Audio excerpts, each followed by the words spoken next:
Quant à moi, je suis pas venu les mains vides, du coup, ça fait un moment que je le promets à Nico, mais j'ai effectivement une chronique avec moi. J'espère qu'elle vous plaira parce que pas n'importe quel sujet qu'on va aborder aujourd'hui. Tu veux un indice, Nico, ou pas? Volontiers, je prends Ouais. l'indice. Tu prends l'indice, c'est quelque chose que t'aimes pas. Le fromage. Ouais. Oh Oh, non! bah Non. oui! Toi, Oui, t'as chères deviné tout de suite, auditrices et c'est ouf. auditeurs, il faut savoir que ouais, il y a assez peu de choses que j'aime pas dans la vie, mais le fromage fait partie des pires. J'aime pas les Et du coup, fromages et les nazis. Ouais, c'est un peu ça. Tu as bien cerné, Clément. aujourd'hui, ce qu'on va faire, c'est que avant de parler de fromage, je vais vous raconter une légende. Mais pour que la légende soit bien racontée, déjà, elle va être improvisée et surtout, je vais avoir un accent comme ça. Oh, Alors, une légende raconte que, autrefois, dans les plaines du Larzac, un berger avait trouvé refuge dans une grotte. Puis, voyant une belle jeune bergère passer à proximité, il oublia son cahier de brebis et son pain. Quand il revint, bredouille bien évidemment, à la place du cahier, il trouva, eh bien, du roquefort. Car aujourd'hui, on va parler de roquefort. ouh. Alors, C'est une vraie légende?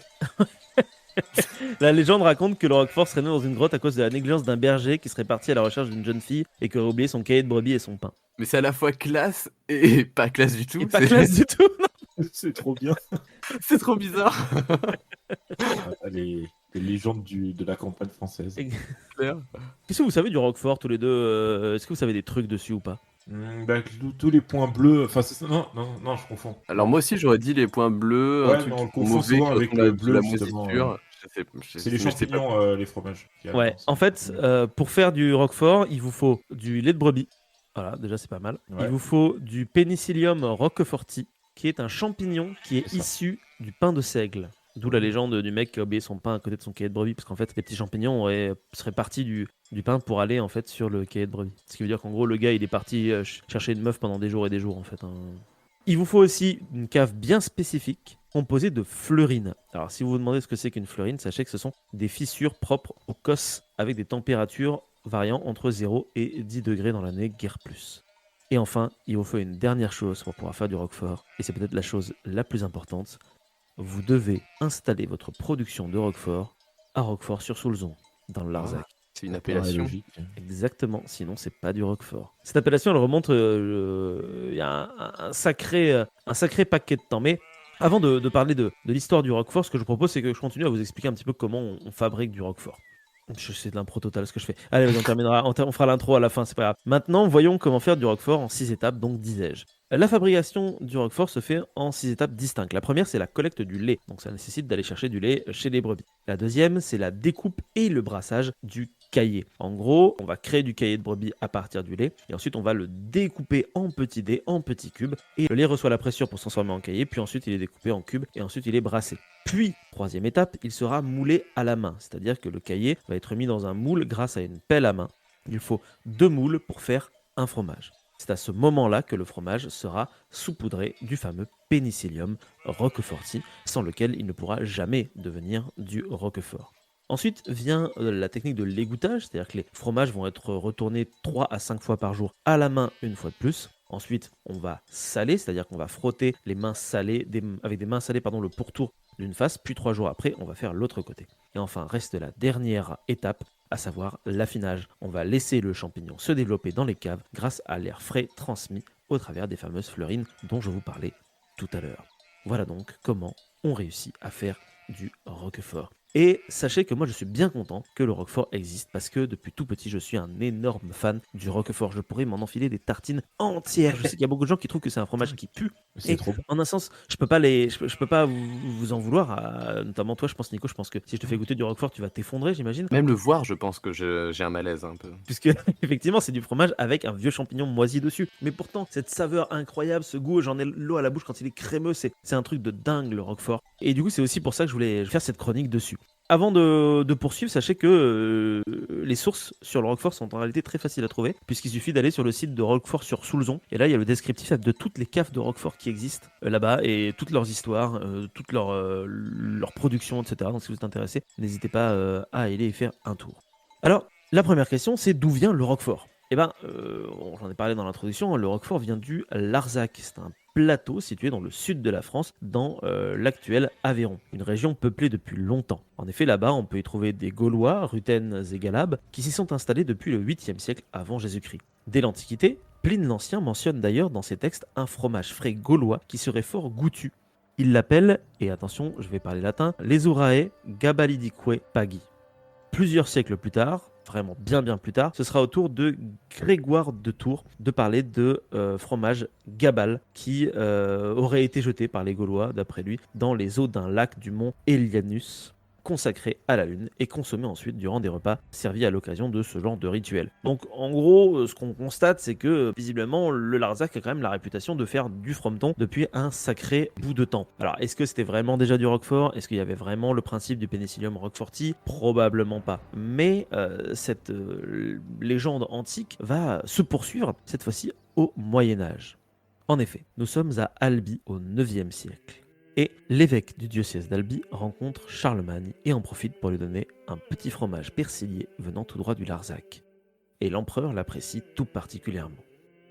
C'est en tout cas ce que raconte un certain Noctaire le Bègue dans son livre La vie de Charlemagne. L'empereur, dans l'un de ses voyages, descendit à l'improviste et sans être attendu chez un évêque. C'était un vendredi. Le prélat n'avait point de poisson, et il n'osait d'ailleurs, à cause de l'abstinence du jour, faire servir de la viande au prince. Il lui présenta donc ce qu'il avait chez lui, de la graisse et du fromage. Charles mangea du fromage, mais prenant les taches du persilier pour de la pourriture, il avait soin auparavant de les enlever avec la pointe de son petit couteau. L'évêque, qui était debout auprès de la table, ainsi que la suite du prince, prit la liberté de lui présenter que ce qu'il jetait là était le meilleur du fromage. Intrigué, Charles goûta donc le persillé. Il trouva que son hôte avait raison, et le chargea même de lui en envoyer à Aix-la-Chapelle 2 caisses de ce même fromage. Celui-ci répondit qu'il était bien dans son pouvoir d'envoyer des fromages, mais qu'il ne l'était pas d'en envoyer de persillé, parce que ce n'est qu'en les ouvrant qu'on peut s'assurer si le marchand n'a point trompé. « Eh bien, dit l'empereur, avant de les faire partir, coupez-le par le milieu, il vous sera aisé de voir s'ils sont tels que je le désire. Vous n'aurez plus ensuite qu'à rapprocher les 2 moitiés en les ajustant avec une cheville de bois, puis vous mettrez le tout en caisse. » Là, on commence déjà un peu plus à s'approcher du Roquefort. Vous avez vu, le texte un petit peu long, mais assez stylé de la part de ce brave Noctaire le Bègue. Et c'est techniquement parlant une forme de première mention d'un proto-Roquefort. Et ce, dès le 9e siècle. Je trouve ça assez dingue, en fait. Mais bon, faut attendre le 11e siècle pour avoir un témoignage écrit. En effet, on a un acte cartulaire de l'abbatiale de Sainte-Foy de Conques qui fait état en 1060 d'un fromage fabriqué dans les abris des bergers sur le terrain de pâture des brebis à proximité du village de Roquefort. Donc ça y est, là on entre vraiment dans le vif du sujet. Le nom de Roquefort est cité, et ce dès le 11e siècle quand même, c'est pas rien. On va continuer notre bond dans le temps, on va arriver au 15e siècle, et nous sommes en présence du roi Charles VI, qui donne au bourg de Roquefort l'exclusivité de l'affinage, faisant des caves un lieu protégé. On a même la date précise, c'est le 14 juin 1411. Voilà. Je trouve ça assez dingue de se dire que dès le 15e siècle, on a quand même déjà une sorte de presque appellation d'origine contrôlée de la part des fromages de Roquefort. Okay. Après, c'était assez tôt en fait. D'ailleurs, au fur et à mesure de cette fin du Moyen-Âge, les habitants vont carrément jouir carrément des privilèges, des franchises, des droits d'asile, etc. En 1666, c'est au tour du Parlement de Toulouse de promulguer des sanctions pour les personnes qui tentent d'imiter le fromage en usurpant le nom de Roquefort. Donc ça peut être grave si vous faites du Roquefort pas à Roquefort dès 1666. C'est super tôt que ça rigole pas avec une appellation. C'est ultra tôt, ça déconne pas. Mais en même temps, le Roquefort c'est incroyable quoi. Donc ça m'étonne pas que les. Mais de toute façon, on déconne pas avec le fromage de base. Ouais, non, mais j'ai l'impression que c'est super sérieux là. C'est vrai, il y a des textes de loi du 11e siècle. Mais tu vois, je suis même pas sûr que le vin ça soit autant contrôlé à l'époque. Non, je pense pas. Là, c'est vraiment juste que t'as l'impression que les mecs ont pas envie de se faire enfler sur la marchandise quoi. Ils veulent leur truc qui kiffent et c'est tout. Même Diderot d'ailleurs adore le Roquefort puisqu'en 1742 dans la grande encyclopédie il le qualifie de roi des fromages et il l'appelle aussi le fromage d'Europe. D'ailleurs sachez que pendant la guerre, ça c'est une anecdote que j'ai trouvée, je trouve ça assez dingue, le Roquefort s'est fait expédier jusqu'en Amérique du Nord pendant la guerre d'indépendance. Les Français qui étaient là-bas ils avaient envie de Roquefort et ils se sont fait parvenir des caisses de Roquefort quand même. Wow. Je trouve ça assez dingue. Bon, ensuite, on va faire un gros bond dans le temps parce qu'en vérité, il ne se passe pas grand-chose par la suite. On va arriver en 1930 on a la filiale de Roquefort qui s'organise en une confédération pour garantir la qualité et la protection du produit. Ils sont notamment à l'origine du label dit Brebis Rouge pour garantir l'authenticité et l'origine des fromages. Ce label est présent dans 73 pays à des fins de protection. Et enfin, le 26 juillet est promulguée une loi protégeant le nom de Roquefort en 1996. Et du coup, on a aussi la même année l'obtention de l'AOP, donc l'appellation d'origine contrôlée. Alors, sachez qu'aujourd'hui, le Roquefort, c'est 3000 éleveurs de brebis, 8 laiteries, 7 fabricants, 2000 personnes pour faire le Roquefort et 133 collecteurs de lait. Quand même pas mal de monde.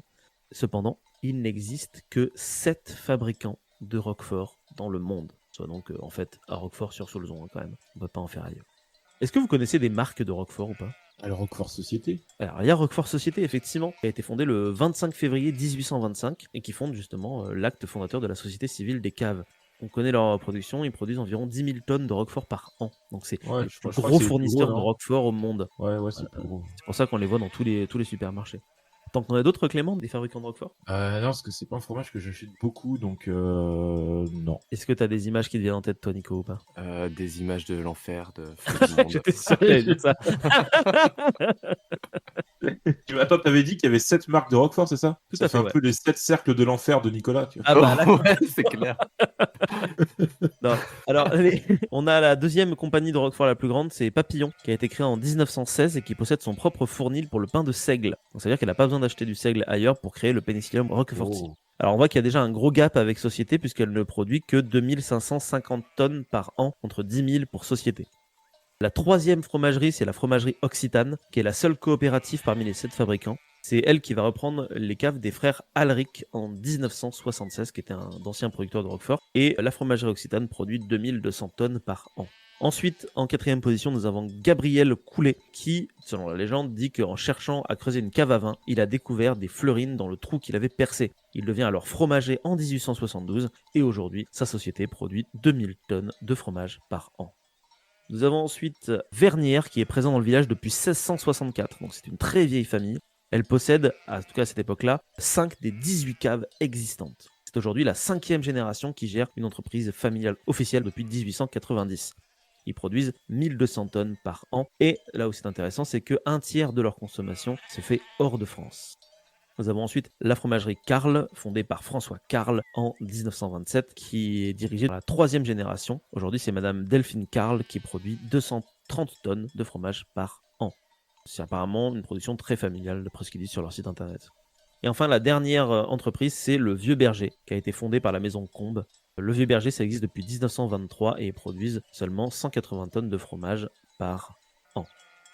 Voilà. Donc en fait, il y a tout un business finalement. C'est un peu le Game of Thrones des fromages, quoi. En fait, ils ont tous un peu leur rang hiérarchique et Ouais. tout, leur production, leur spécialité. C'est assez intéressant. Mais cette chronique touchant à sa fin, je vous propose qu'on parle aussi un petit peu des problèmes parce qu'au fur et à mesure de mes recherches, j'en ai trouvé quelques-uns. Parce que la production de fromage en masse, bah, c'est pas cool en fait. Parce que le Roquefort, c'est aussi 120 000 agneaux par an, soit 10% des petits qui sont tués dans des conditions le plus souvent épouvantables, mis à mort sur place avec des cadavres laissés dans des enclos. Il y a beaucoup d'articles, de journaux qui ont parlé de ce genre de choses. Récemment, la Confédération des fromagers de Roquefort ont été interviewés et ils déclinent toute responsabilité dans ces affaires parce que, je cite, ils ne font finalement que acheter le lait. C'est pas eux qui le produisent, donc c'est pas leur responsabilité. Ouais, c'est des douanes. Hein. Voilà, Ouais, complètement, ils se c'est- dédonnent complètement de cette affaire. Donc c'est bien triste parce que malheureusement aujourd'hui on vit dans un monde où en fait quand on surproduit des trucs, eh ben il y a toujours des énormes conséquences derrière, même quand c'est finalement du bon fromage. Tristesse. Est-ce que tu en auras ce soir pour le JDR? Et non, je n'aurais pas de Roquefort parce que je mange, j'achète très peu de Roquefort parce qu'en vérité ça coûte assez cher. Oui. Ouais. Et que bon, Société je l'aime bien, mais c'est pas le Roquefort que j'affectionne le plus et j'essaie de pas acheter mon fromage en supermarché. Donc comme j'achète mon fromage à côté de chez moi, bah, c'est du fromage de brebis ardéchois que je mange régulièrement. Tu l'achètes où du coup? Dans À une fromagerie? l'épicerie, alors en fait j'ai une épicerie locale à côté qui coûte très Ok. très cher, mais où ils font quand même des produits d'excellente qualité, c'est-à-dire que toute ma viande je la consomme là-bas et c'est que de la viande d'Ardèche, c'est que du fromage d'Ardèche, donc j'essaie de consommer un petit peu local, même si un steak ça vaut 4 balles quoi. Bah je raconte ma vie, hein, je couperai peut-être ça au montage, mais en fait avec l'anémie que je me suis tapé là en début d'année, je suis obligé de manger de la viande parce que je digère pas les substituts de fer en légumineuses Et si je ne prends pas du fer, c'est problématique. Donc je dois Ouais, bouffer du bœuf régulièrement, alors que j'en bouffais très très peu au final avant. Ok. Donc je mange de la viande. Et je me suis dit, je vais pas acheter des vieux steaks au supermarché, je vais prendre des trucs Ouais, bah ouais, tant qu'à quali un faire. peu quand même. Tu vois, quitte à participer à la destruction de la nature, autant faire ça Autant qu'elle localement. soit locale. C'est ça, exactement. C'est trop bizarre quand même. C'est bizarre, hein, dit comme Voilà. ça. Hein. C'est du C'est ça. sarcasme à outrance, c'est C'est horrible. ça. Voilà. Bah, écoutez, j'espère que cette petite chronique informative sur le Roquefort vous aura Oui. plu. J'avais fait ça un peu à l'arrache il y a 4 mois, donc du coup, c'est un peu Ah bah, bordélique dans la manière dont je tu l'ai vois, fait. comme moi, ma chronique, j'avais préparé il y a 4 mois. Vous Bah avez voilà, tu vois. préparé ça il y a 4 mois, et moi je l'ai fait il y a 3 jours, donc Si ce petit instant passé en notre compagnie vous a plu et que vous avez envie d'en passer d'autres avec nous, eh bien n'hésitez pas à vous abonner, mettre un petit pouce bleu, partager la vidéo ou encore nous suivre sur les réseaux sociaux. Sachez que vous pouvez aussi écouter cet épisode dans son entièreté et pour cela vous n'avez qu'à vous rendre dans la description de la vidéo. Je vous dis à très bientôt pour à nouveau écouter un petit peu de tout et surtout un petit peu de rien.